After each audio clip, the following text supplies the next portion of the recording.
蓝若若好笑的道：“我的婚姻大事我做主，又不是我大哥说了算。”不过蓝东晓还真在他面前说过战维不少的好话，总夸战维是个厉害的对手，不想一直和战维斗下去。在他和战维还没有发觉相互爱上对方时，大哥就希望两家公司不要再斗得你死我活的。主要是蓝氏集团有时候也得不到好处，老是得不到好处，这样斗下去真的劳神伤财。当然这些话蓝若若不会告诉战维的，免得这家伙的尾巴翘到天上去。我知道你说了算，不过也要讨得大舅哥的欢心才行。你不用去讨我大哥的欢心了，大哥一直很欣赏你的。战维自夸地道：“那是我这么优秀，谁不夸我几句？”蓝若若好笑的道：“行行行，你最优秀，谁都欣赏你，特别多女孩子欣赏你，想和你深入交流的呢，你要不要和他们深入交流一下？我可以帮你介绍的。现在战维是他的未婚夫了，都还有人私底下跑来和他说，他们也爱战维，希望他不要霸占战维的所有爱，将战维的爱分一点给他们。”爱吃独食的蓝若若自是不客气的对了那些爱慕者，他们有本事就将战维从他身边抢走，他不会将自己的男人让给任何人。不是没有人纠缠战维，没用。战维和他确定关系后，只要不是来蓝氏集团，战维竟然开始带着保镖团在身边，不允许除他之外的年轻女性接近他身边3米内。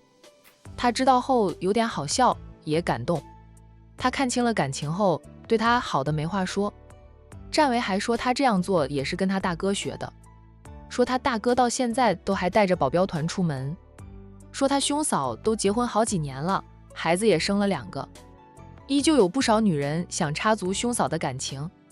蓝若若跟战家的少爷们都相处过，不得不说最成熟稳重，周身散发着男人魅力的还得是战家大少爷战印，也怨不得很多女孩子见过战维后不顾战印，以为人夫为人父，都想插足他和海童的婚姻。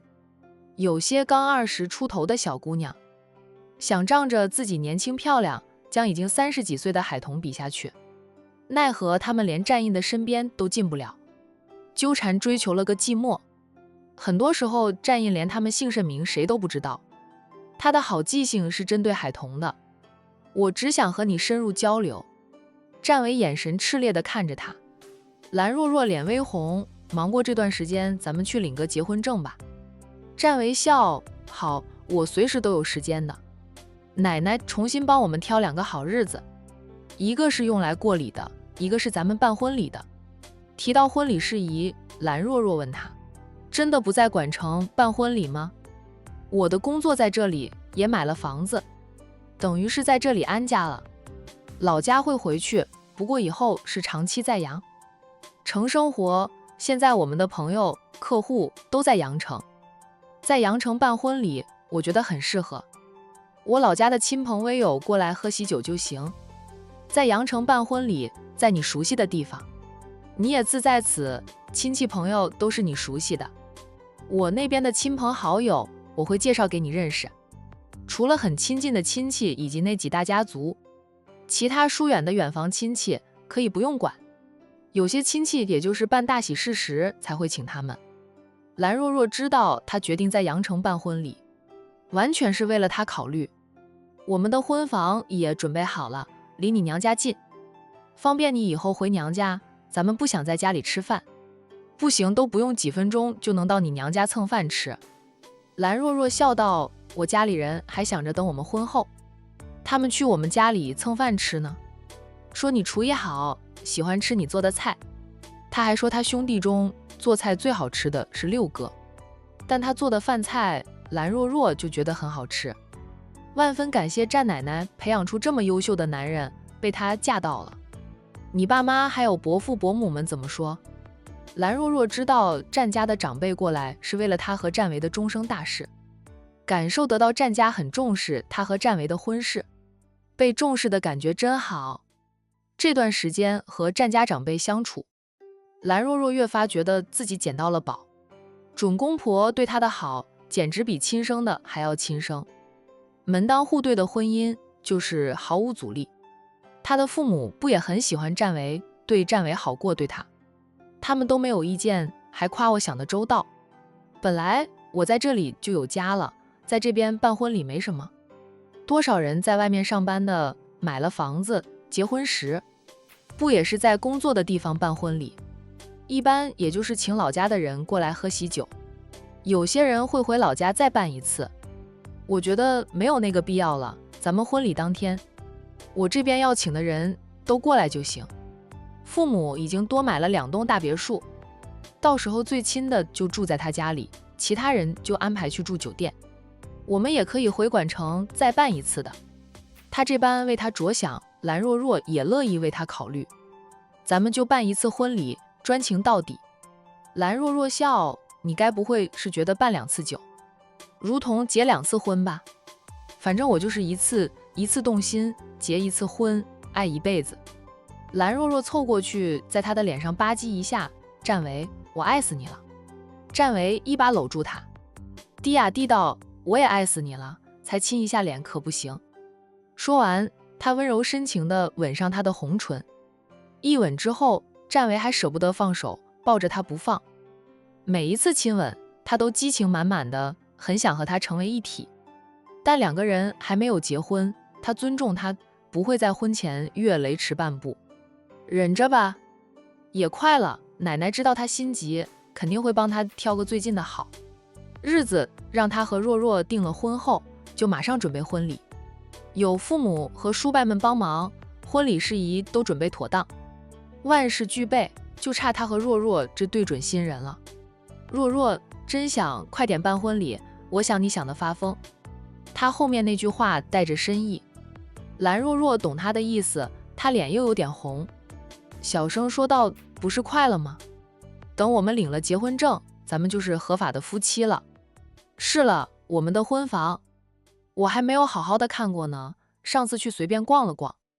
你随时都可以过去逛逛，装修风格都是你喜欢的，买的家私家电也都按你的喜好买的，那是我们的家。”战维说着说着，又回到他的唇边，轻轻地戳了戳，低呀低道：“现在就差咱们的婚房还没有布置好，大红双喜还没有贴上去。不止婚房要贴，整栋别墅都会贴上喜庆的红双喜。他现在住的那栋别墅也会贴上，就看蓝若若婚礼当天想回哪里住了。反正都是他的房子，以后都是他的家。若若，婚礼当天你想回哪里都可以，我都布置好的了，可以说万事俱备，就差你这个新娘子进门。”蓝若若轻推开他，别闹了，先住进你现在住的房子吧。你在阳城买的第1栋房子，又长期住在那里，那里才有家的味道。你后面买的房子，我们偶尔过去住一住就行。我自己也有陪嫁的房子，他常住的房子才有家的感觉，其他房子住的少，感觉如同酒店一样，想去住几天就住几天，不想住了就回家。好，若若亲亲，这家伙就是牛皮糖，顺了他一次，他就一直缠着。蓝若若还是给了他一记结结实实的深吻。敲门声响起，拥吻的2个人才赶紧放开对方。蓝若若坐正了身子，还推了推战维，让他坐好点，别让人进来一看就知道他们在做什么。进来，蓝若若开口。敲门的人推门而入，是一位小秘书，他拿着几份文件进来。副总裁，我们老大说这几份文件需要你签一下字。各位高层管理的小秘书们习惯了叫他们的上司为老大，他们的上司是各部门最高管理，叫老大也没什么。蓝若若接过了小秘书递过来的几份文件，认真的看过后，觉得没有问题了。他示意小秘书去办公桌帮他拿签字笔过来，小秘书赶紧去拿了签字笔过来，递给蓝若若签字。签完字了，蓝若若将几份文件还给小秘书，说道：“去找总裁签字就行了。”小秘书谢过蓝若若，恭恭敬敬地退出了副总裁办公室。他没有马上离开，而是和蓝若若的秘书聊一下天，说话的声音不敢太大，怕办公室的副总听见。战总已经求婚成功，副总什么时候和战总办婚礼呀？小秘书八卦地问道。蓝若若的秘书答道：总会办的，你赶紧回去做事，别被副总出来看到你在我这里聊天。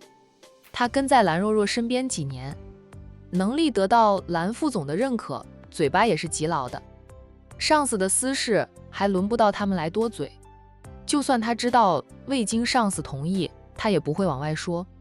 自从上司和战总成了一对恋人后，公司里很多小秘书、小职员总喜欢跑到他这里来打听消息，既是八卦，也多少有点羡慕嫉妒吧。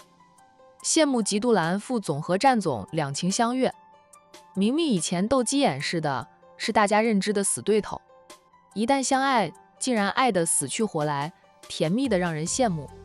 战总是真帅。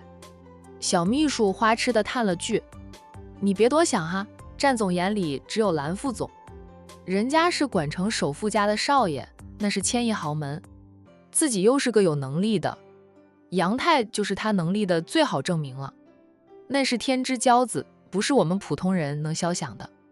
蓝若若的秘书是过来人，他提醒小秘书不要犯花痴，战总再好也轮不到他们。小秘书说道：我知道，我就是感叹一下，来这里上班，我才知道现实里真有那么好看的总裁，还年轻。小说和电视里的总裁虽然都年轻俊美，但我知道现实里的总裁90%都是上了年纪的，也不可能像偶像明星那般俊美。见到战总了，我才相信现实里真有这么帅又有能力，家世又好，还专情的大总裁。有是有，很少很少，就算有，他们也遇不到，那是千亿豪门都不多。咱们蓝副总是真的幸福。秘书说道：我们蓝副总也很优秀呀，多少老板想我们副总的呢？想不到而已。蓝氏集团在阳城的地位摆在那里，有几个人真敢肖想蓝若若的？蓝若若自身就是个女强人，她也不惧怕任何人。职场商界的潜规则在蓝若若这里是没有用的，谁敢动蓝家大小姐一根手指头，简直就是找死。回去做事吧。秘书催着小秘书离开，小秘书拿着那几份签好字的文件走了。好一会儿，战维才从副总裁办公室出来。若若还在忙着，他也不好老是占用他的时间，他工作完成不了，晚上需要加班，就不能和他约会了，得不偿失。从蓝氏集团出来，战维便回了公司。长啸一见他回来，如同见到救星一样，将所有需要处理的工作一股脑甩给战维，然后不管战维怎么叫喊，长啸逃命一般逃出了公司。天天加班加点，应酬谈生意，他都要累趴下了。趁战维和蓝若若还没有办婚礼，他赶紧休息休息，等两人办了婚礼，出去度蜜月，他又得在公司里当牛当马，会累死的，跑得比兔子还快。未能拉住长啸的战维好笑的吐槽：那么不想上班，不想管事，当初还一头热创业，创建了杨太，又经营不好，他就活了杨太。长啸这个创始人还一副与他无关似的，不过是让长啸天天回公司上班做点事情，他就一副天塌下来刚好压中他似的。这是我见过最不负责任的创始人。战维认命地坐回自己的办公桌内，刚审阅了2份文件，奶奶就发了一个图片过来给他，那是奶奶请大师的高徒，也可以称为大师的了，帮他和蓝若若重新选的好日子。下聘的日子就在3天后，刚好那天是周六，办婚礼的日子则在20天后。对于别人来说就有点紧张，不过对于万事俱备了的战维来说，他反而觉得有点晚，要是还能再前一点就好了。不过他也没有挑，那位厉害大师的高徒挑的日子不会差的了，很适合他和若若使用。